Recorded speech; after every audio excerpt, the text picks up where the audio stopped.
दोस्तों, आज हम जिस मूवी को एक्सप्लेन करने वाले हैं वो बहुत ही खास और इमोशनल होने वाली है, क्योंकि आज इस मूवी में फ्रेंडशिप के कॉन्सेप्ट को दिखाया गया है, जिसमें एक लड़का वेल जैसी खतरनाक मछली से दोस्ती कर बैठता है। लेकिन आगे जो होता है उसे देखकर आप भी हैरान रह जाएंगे। क्या यह मछली इस लड़के से दोस्ती करेगी या फिर इसे अपना शिकार बनाएगी? कौन है यह लड़का और कैसे मिला? ये इस वेल से क्यों लास्ट में हर किसी की आंखें नम हो गईं? चलिए बिना देरी किए वीडियो को शुरू करते हैं। दोस्तों, कहानी की शुरुआत होती है एक बड़े से समुद्र को दिखाते हुए, जहां कुछ वेल्स पानी में मस्ती कर रही थीं। इन्हीं में एक बेबी वेल भी, जो अपनी फैमिली के साथ बहुत ही खुश नजर आ रही थी। लेकिन उसकी यह खुशी जल्द ही बर्बाद होने वाली थी, क्योंकि कुछ मछुआरे इन पर दूरबीन से नजर रख रहे थे। इतनी सारी वेल्स को देखकर जल्दी से ये मछुआरे समुद्र में जाल फेंक देते हैं और इन वेल्स को पकड़ने के लिए इनका पीछा करते हैं। बड़ी बड़ी वेल्स तो इनके जाल से बचकर निकल जाती हैं, लेकिन बेबी वेल इनके जाल में फंस जाती है, जिसे यह लोग पकड़ लेते हैं। इसके बाद सीन शिफ्ट होता है एक छोटे बच्चे पर, जिसका नाम जैसी था। ये एक अनाथ बच्चा था। इसी की तरह 3 और बच्चे भी थे। ये चारों बच्चे लोगों से झूठ बोलकर खूब सारे पैसे इकट्ठा करते हैं और फिर एक अच्छे से रेस्टोरेंट में चले जाते हैं। इतना सारा खाना देखकर ये बच्चे जल्दी से इस खाने को चुरा लेते हैं और खाने को लेकर यहाँ से भाग जाते हैं। कुछ दूर चलने पर इन्हें एक गाड़ी में एक बड़ा सा केक दिखाई देता है, जिसे ये बच्चे चुरा लेते हैं और जल्दी से यहाँ से भाग जाते हैं। और फिर कुछ दूर जाकर आराम से बैठकर चारों बच्चे इस केक को एंजॉय करते हैं। लेकिन तभी यहाँ पुलिस की गाड़ी आ जाती है, जिसे देखकर चारों जल्दी से अलग अलग दिशा में भाग जाते हैं, जिससे पुलिस इन्हें पकड़ न सके। और पुलिस को गुमराह करने का ये आइडिया जैसी का होता है। पुलिस से बचने के लिए जैसी अपने दोस्त को लेकर एक एडवेंचर पार्क में चला जाता है। यहाँ पर इन्हें बहुत सारा सामान दिखाई देता है। जैसी जब यहाँ रखे कलर स्प्रे को देखता है तो उसके दिमाग में फिर से शरारत आ जाती है और फिर यह अपने दोस्त के साथ मिलकर कलर स्प्रे से यहाँ की दीवारों को खराब करने लगता है। यही जैसी को एक बेबी वेल दिखाई देती है, जो कि कांच के अंदर थी। जैसी उसे देखकर बहुत ज्यादा डर जाता है और जल्दी से यहाँ से भागने लगता है। लेकिन जाने से पहले फिर से जैसे इस वेल के पास जाता है और इसे बहुत गौर उसे देखने लगता है। इतने में ही यहाँ पुलिस आ जाती है और इसे पकड़कर अपने साथ पुलिस स्टेशन ले जाती है। कुछ ही देर में अनाथालय का ओनर भी यहाँ आ जाता है और जैसी को छुड़ाकर यहाँ से ले जाता है। डुएट जैसी को बताता है कि उसे एक फैमिली अडॉप्ट करने वाली है। अगले दिन ड्वाइट जैसी को उस फैमिली के पास छोड़ने चला जाता है। हालांकि जैसी यहाँ रहना नहीं चाहता था, लेकिन उसके पास कोई दूसरा ऑप्शन नहीं था। एनी और ग्लेन नाम के कपल ने ही जैसी को अडॉप्ट किया था और ये इसे बड़े प्यार से रखते हैं। जैसी को खाना खिलाते हैं और फिर इसे इसका रूम दिखा देते हैं। अगले दिन ग्लेन अपने काम पर जाता है और जैसी को भी अपने साथ ले जाता है, क्योंकि वो जैसी को एक्वेरियम थिएटर के ऑनर रंडोल्फ से मिलवा चाहता था। जैसी भी ग्लेन की बात मानकर रंडोल्फ के घर चला जाता है, लेकिन यहाँ इसे कोई भी दिखाई नहीं देता। दरवाजा खुला देखकर जैसी अंदर चला जाता है। यहाँ जैसी को एक टेबल पर वेल का एक खिलौना दिखाई देता है, जो कि जैसी को काफी अच्छा लगता है। इतने में ही यहाँ रंडोल्फ भी आ जाता है और जैसी को उसी दीवार के पास ले जाता है जो उसने कलर स्प्रे से खराब की थी, और जैसी को पनिशमेंट के तौर पर दीवार साफ करने को कहता है। जैसी भी अपनी गलती मानकर दीवार साफ करने लगता है और तभी इसे कांच में बंद बेबी वेल दिखाई देती है। जैसी जल्दी से वाटर टैंक के पास जाकर वेल को देखने लगता है और तभी वेल पानी में जंप करती है, जिसे देख जैसी डरकर पीछे हट जाता है। इसी बीच रेंडोल्फ जैसी के पास आकर इसे भेल के बारे में बताता है कि इसका नाम विली है। साथ ही जैसी को भेल से दूरी बनाए रखने के लिए वन भी करता है। फिर से जैसी दीवार साफ करने के काम पर लग जाता है, लेकिन तभी इसे कुछ आवाज सुनाई देती है। जैसी जब बाहर आकर देखता है तो रेन नाम की एक ट्रेनर सील्स को ट्रेड कर रही होती है। ये देखकर जैसी काफी खुश होता है और फिर शाम को अपने घर चला जाता है। लेकिन इस नई फैमिली के बीच जैसी काफी उदास रहता है और घर के बाहर खड़े होकर फ्लूट बजाने लगता है। तभी इसके पास ग्लेन आता है, जो जैसी को पसंद नहीं करता था, क्योंकि जैसी इसके रूल्स फॉलो नहीं करता था। हालांकि ग्लेन जैसी के साथ कुछ अच्छा टाइम स्पेंड करना चाहता था, इसलिए ये जैसी को खेलने के लिए कहता है, लेकिन जैसी मना कर देता है और फिर अगले दिन वापस दीवार साफ करने पहुंच जाता है। और कुछ देर मेहनत करने के बाद आखिरकार आज जैसी की सजा खत्म हो जाती है, क्योंकि दीवार साफ हो चुकी थी। फ्री टाइम में जैसी अपनी फ्लूट बजाने लगता है। फ्लूट की आवाज सुन विली जैसी की तरफ अट्रैक्ट होती है और इसके पास आने लगती है। विली को देखकर लग रहा था कि अब विली जैसी को पसंद करने लगी है। विली को देख जैसी जल्दी से वाटर टैंक के पास पहुंच जाता है और यहाँ आराम से बैठकर फ्लूट बजाता है। इधर वेल भी इसकी आवाज से काफी खुश होती है और पानी में जंप करने लगती है। अभी दोनों एंजॉय कर ही रहे थे कि तभी यहाँ ट्रेनर रे आ जाती है और वेल को देख जैसी से कहती है कि शायद भल तुम्हें पसंद करने लगी है। यह सुनकर जैसी भी काफी खुश होता है। जैसी को भी अब विली के साथ रहना अच्छा लगने लगा था, इसीलिए एक रात जैसी सीक्रेट अपने घर से निकलकर एडवेंचर पार्क में आ जाता है और विली के पास बैठकर फ्लूट बजाने लगता है। लेकिन तभी यहाँ लाइट ऑन होती है जैसे छुपने के लिए। जैसे ही यहाँ से भागता है वैसे ही इसका पैर स्लिप हो जाता है और जैसे ही वाटर टैंक में गिर जाता है। रेंडोल्फ जब बाहर आकर वाटर टैंक के पास देखता है तो इसे कोई भी नजर नहीं आता, क्योंकि जैसी तो पानी की गहराई में चला गया था। रेंडोल्फ को कोई नजर न आने पर वो अपने कमरे में चला जाता है। इधर जैसी पानी में डूबने लगता है, लेकिन तभी विली जैसी के पास आती है, पर इसे कोई नुकसान नहीं पहुंचाती, बल्कि इसे पानी से बाहर निकालकर वाटर टैंक के किनारे पर बड़े ही प्यार से रख देती है। कुछ ही मिनट में जैसी को होश आ जाता है और जब ये खुद को सेफ देखता है तो समझ जाता है और विली को थैंक्स बोलता है, क्योंकि विली ने ही जैसी की आज जान बचाई थी। विली भी जैसी की बात सुनकर वापस पानी में चली जाती है और यहां से शुरुआत होती है विली और जैसी की दोस्ती की। इतने में ही रेंडोल्फ भी जैसी को वाटर टैंक के पास देख लेता है और इसे अपने कमरे में ले जाता है। जैसी काफी ज्यादा भीगा हुआ था, इसलिए वो इसे टॉवल वगैरह देता है और फिर जैसी को वेल्स के बारे में बताता है कि अगर वेल्स किसी इंसान को पसंद करती है तो वो उनके दिल की बात तक जान लेती है।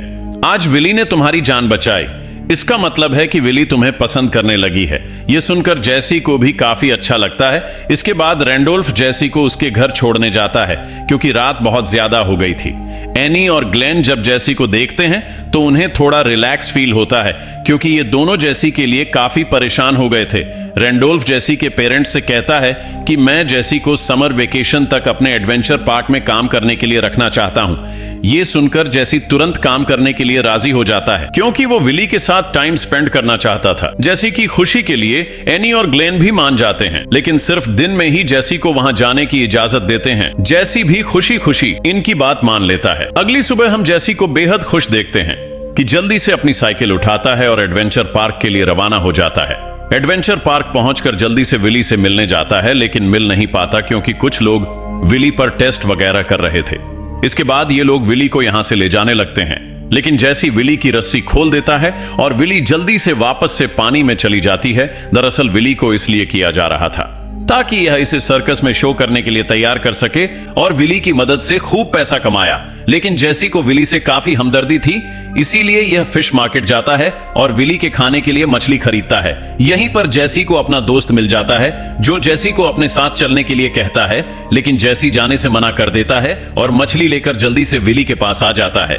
जैसी विली के लिए लाई हुई मछली को वाटर टैंक में फेंक देता है, लेकिन विली इसे नहीं खाती, बल्कि इस फिश को मुंह में पकड़कर बाहर ले आती है और विली को वापस दे देती है। दरअसल विली ये मछली जैसी के हाथ से खाना चाहती थी और यह बात जैसी भी समझ जाता है, लेकिन इसे खिलाने से पहले विली से कहता है कि तुम प्रॉमिस करो कि मुझे काटोगी नहीं।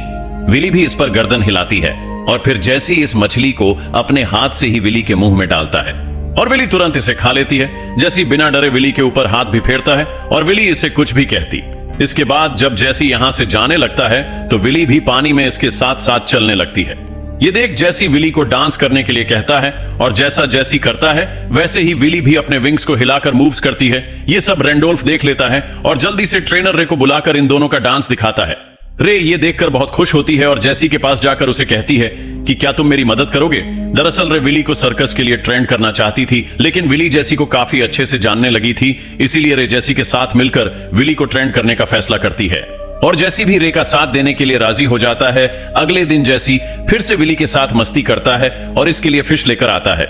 जैसी इस मछली को एक पोल पर चढ़कर ऊपर से खिलाता है। जैसा कि रे ने कहा था, विली जल्दी से जंप करके इस फिश को खाती है। इसके बाद जैसी विली के लिए टॉय बनाकर लाता है और इसके साथ खेलने लगता है। जैसी जैसे जैसे करता है विली भी वैसे ही इसकी कॉपी करती है और गोल गोल घूमने लगती है।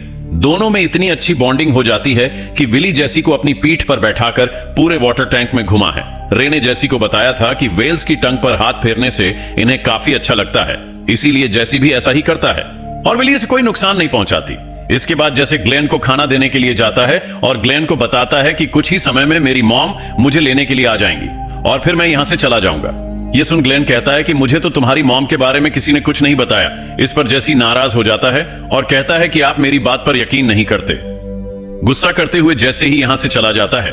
ग्लेन घर आकर यह बात जब एनी को बताता है तो इन दोनों में झगड़ा होने लगता है। ग्लेन जेसी से पूछता है कि तुम कहां गए थे। इस पर जेसी कोई जवाब नहीं देता और गुस्से में अपने कमरे में चला जाता है। लेकिन ग्लेन और एनी के बीच अब भी बहस होती रहती है। जेसी को अपने कमरे में एक गिफ्ट रखा हुआ दिखाई देता है जो कि एनी और ग्लेन की तरफ से था। जेसी जब इस गिफ्ट को खोलकर देखता है तो इसमें एक लेटर और एक बॉल होती है। एनी और ग्लेन की लड़ाई से तंग आकर जेसी ये बॉल शीशे पर जोर से मार देता है और कांच के टूटने की आवाज सुनकर ग्लेन एनी जल्दी से जेसी के कमरे में आकर देखते हैं तो जेसी चुपचाप बेड पर लेटा होता है और कहता है कि आप दोनों लड़ रहे थे, इसलिए मैं थोड़ा डर गया था और मुझे ये सब अच्छा नहीं लगा। ग्लेन जेसी को समझाता है और उसे शांत करता है। अगले दिन जेसी विली के लिए एक फिश लेकर जाता है और इसे अपने हाथ से फिश खिलाता है और इतने में ही यहाँ जेसी का दोस्त आ जाता है और जेसी को साचने के लिए कहता है, लेकिन जेसी मना कर देता है। यह देख जेसी का दोस्त इसे कार्ड देकर यहाँ से चला जाता है। इसके बाद जेसी विली को ट्रेंड करता है और कुछ मूव्स दिखाता है और विली को ऐसा ही करने के लिए कहता है। जेसी जब विली को बाएं करने के लिए कहता है तो विली अपने विंग्स हिलाकर बाएं करती है और फिर जेसी के कहने पर गोल गोल घूमने लगती है। विली इंसान की तरह जेसी की हर बात को बड़ी ही समझदारी से समझ लेती है। जेसी जब विली को अपने पास बुलाता है तो ये तुरंत वाटर टैंक से निकलकर इसके पास आ जाती है। ये देख सब लोग बहुत खुश होते हैं और शो का ऑनर डायल शो होस्ट करने के लिए कहता है क्योंकि अब विली पूरी तरह से ट्रेंड हो चुकी थी। इसके बाद शो की काफी सारी तैयारियां की जाती है और इस शो को देखने के लिए बहुत सारे लोग भी आते हैं। ये देख डायल काफी खुश होता है क्योंकि वो विली की मदद से पैसे कमाना चाहता था। शो को शुरू किया जाता है और जैसे ही विली को ट्रिक्स दिखाने के लिए कहता है लेकिन विली मना कर देती है क्योंकि विली शोर से परेशान हो रही थी। दरअसल कुछ बच्चे वाटर टैंक की वॉल को जोर जोर से बजा रहे थे, इसलिए विली परेशान होकर जेसी की बात नहीं सुन पाती। यह देख जैसे गुस्से में यहां से चला जाता है। डायल भी काफी परेशान होता है क्योंकि इतने सारे लोग सिर्फ विली का शो ही देखने आए थे। जेसी विली से काफी नाराज हो जाता है और रात में जब जेसी अपने घर पर होता है तो ये अपने दोस्त का दिया हुआ कार्ड देखने लगता है जिस पर इसके दोस्त के घर का एड्रेस लिखा हुआ था। जेसी जल्दी से अपने दोस्त से मिलने इसी एड्रेस पर जाने का फैसला करता है। इसके बाद जेसी विली से मिलने उसके पास आता है। विली इमोशंस फीलिंगलेस को नाराज देख उसे मनाने के लिए उसके ऊपर पानी फेंकने लगती है। जेसी विली से कहता है कि अब मैं यहां से जा रहा हूं और अब मैं तुमसे मिलने भी नहीं आऊंगा, लेकिन विली इसे जाने से मना करती है और ऊपर की तरफ इशारा करती है। जैसे ही ये पिलर की मदद से ऊपर चढ़ता है और समुद्र का नजारा देखता है जहां विली की फैमिली पानी में तैर रही थी। दरअसल विली ने ये इसलिए दिखाया था क्योंकि विली के पास उसकी फैमिली तो थी नहीं, सिर्फ जेसी ही उसे समझता था और अब वो जा रहा था जो कि विली नहीं चाहती थी। तभी जेसी को वाटर टैंक के नीचे लाइट जलती हुई दिखती है। जेसी जल्दी से इस लाइट की छानबीन करता है और देखता है कि कुछ लोग स्क्रू खोल रहे थे जिस वजह से पानी बहने लगता है। यह देख जेसी जल्दी से रेंडोल्फ को बुलाता है और ये सब देख रेंडोल्फ भी काफी घबरा जाता है और कहता है कि ये जरूर डायल किया होगा क्योंकि अब वो विली को बेचना चाहता है क्योंकि विली की वजह से ही शो फ्लॉप हो गया, इसलिए अब डायल विली को करीब $1 मिलियन में बेच देगा। ये सुन जेसी रेंडोल्फ से कहता है कि क्यों ना हम लोग विली को यहाँ से आजाद कर दें। इस पर रेंडोल्फ मना कर देता है क्योंकि विली डायल की अमानत थी जिसे बेचना मतलब डायल से दुश्मनी मोल लेना था। इसलिए रेंडोल्फ पहले तो मना ही करता है, लेकिन फिर जेसी के जिद करने पर रेंडोल्फ को भी विली पर तरस आ जाता है और ये जेसी के प्लान में शामिल हो जाता है। विली को समुद्र तक ले जाने के लिए इन्हें एक गाड़ी की जरूरत थी, इसलिए रेंडोल्फ और जेसी चुके से ग्लेन की कार ले आते हैं। लेकिन गाड़ी की आवाज सुनकर ग्लेन उठ जाता है और अपनी कार को चोरी होता हुआ देख पुलिस को कॉल करने लगता है। लेकिन एनी आकर इससे कहती है कि जेसी अपने कमरे में नहीं है, हो सकता है वही कार लेकर गया हो। इधर रेंडोल्फ और जेसी को देखते हैं जो कि क्रेन की मदद से विली को कार के अंदर रखने की कोशिश में लगे हुए थे। विली को कार में रखने के बाद ये लोग इसे जंगल के रास्ते समुद्र की तरफ ले जाने लगते हैं क्योंकि यह रास्ता थोड़ा सेफ था। लेकिन जल्द ही डायल को विली के गायब होने की खबर मिल जाती है, इसलिए डायल अपने आदमियों से इनका पीछा करने को कहता है। वहीं दूसरी तरफ हम रेंडोल्फ को देखते हैं जिसकी गाड़ी के सामने एक बड़ा सा पेड़ होता है जो इनका रास्ता रोक देता है और फिर इनका टायर भी फंस जाता है जिस वजह से ये लोग आगे नहीं जा पाते। अब इनके पास आगे जाने का कोई भी रास्ता नहीं था, इसलिए ये लोग ग्लेन को कॉल कर उससे हेल्प लेते हैं। ग्लेन और एनी कार लेकर यहां आ जाते हैं और इन लोगों की हेल्प करने के लिए तैयार हो जाते हैं। बीच बीच में ये लोग विली पर पानी डालते रहते हैं जिससे विली सरवाइव कर सके और ग्लेन की गाड़ी में विली को समुद्र की तरफ ले जाने लगते हैं। सुबह होते ही ये लोग समुद्र के पास पहुंच जाते हैं। ये लोग जैसे ही विली को पानी में छोड़ने वाले होते हैं कि तभी डायल के आदमी यहां आ जाते हैं और इन्हें देख लेते हैं और फिर यहां जबरदस्त फाइट होती है। इधर जेसी विली को जल्दी से समुद्र में पहुंचा देता है, पर इतने में ही यहां 2 शिप्स आ जाती हैं जो कि विली को पकड़ना चाहती थी। इसीलिए ये दोनों ही शिप्स अपने अपने जाल पानी में फेंक देती हैं। ये देख जेसी काफी घबरा जाता है और विली की मदद करने पहुंच जाता है। जेसी विली को अपने साथ एक जगह भागने को कहता है और विली भी जेसी की बात को अच्छे से समझकर इसको फॉलो करती है। अब ये दोनों इन लोगों से काफी दूर सुनसान इलाके में आ जाते, लेकिन बीच में एक पत्थर सा रास्ता विली के लिए रुकावट बन जाता है। विली को अगर अपनी फैमिली के पास जाना है तो उसे एक बहुत ऊंची जंप करनी होगी। जेसी चाहता था कि विली अपनी फैमिली के पास पहुंच जाए, इसलिए ये विली को समझाता है कि तुम्हें ये जंप करनी होगी। विली जेसी की बातों से काफी ज्यादा मोटिवेट होती है और आखिरकार एक बहुत लंबी जंप लगाकर पत्थर के रास्ते को पार करती हुई समुद्र के उस पार पहुंच जाती है। यह देख सब लोग बहुत खुश होते हैं, लेकिन जैसे ही विली के दूर जाने से काफी इमोशनल हो जाता है और कहता है कि तुम मुझे भूलना मत और ना ही मैं तुम्हें कभी भूलूंगा। यह कहकर जेसी रोने लगता है। यह देख ग्लेन और एनी जेसी के पास आते हैं और ग्लेन जेसी को गले लगा लेता है और घर वापस चलने को कहता है। पहली बार ग्लेन और जेसी के बीच बॉन्डिंग बनती है और फिर तीनों खुशी खुशी अपने घर चले जाते हैं और यही मूवी खत्म हो जाती है।